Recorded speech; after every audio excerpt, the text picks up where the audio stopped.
चोखा।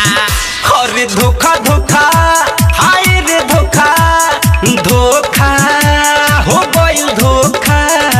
दिल पर चला के गोली हमरा जन्म के डोली दूसरा के घरे अब जात लागता। आज हम गला फाड़ फाड़ के रोएम रे दादा।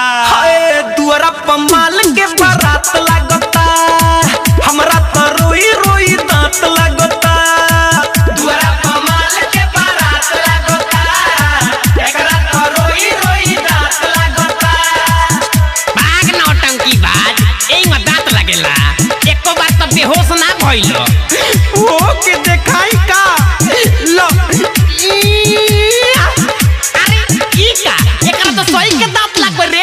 पानी मार पानी मार।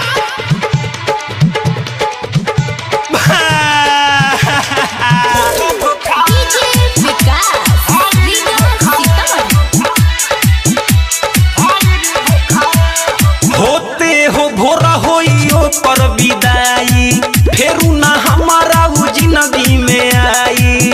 अरे तो जाए दे। हाँ, होते हो भोरा होइयो पर विदाई फेरू ना हमारा उ जिंदगी में आई। बचपन के प्यारा बारे हमनी के यारा बारे छूटा तो आजुए तो साथ लागता।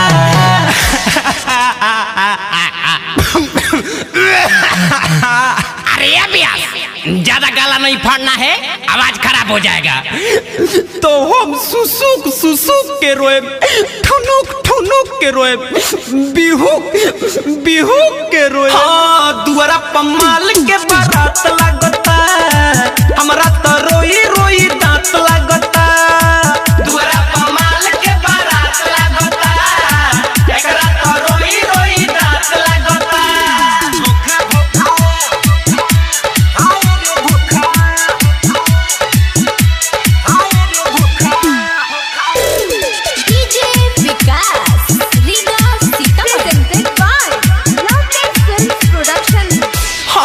हमरा तो प्यार में उ कोई दे लिखेला हो कैसे के जीही बोलय अमित पटेल हो। अरे मूत्रो ए बाबू मूत्रो। हाँ, हमरा तो प्यार में उ कोई दे लिखेला हो कैसे के जीही बोलय अमित पटेल हो। राइटर हो रील सुन टूटल बा दिल सुन निक ना रोटी अब भात लागता। पानी पानी पानी। अरे अरे अरे भैंस लो लो लो लो पानी पियो पानी पियो। अरे मर्दे अरे हमरा के नाम मर्दे सड़क जाई।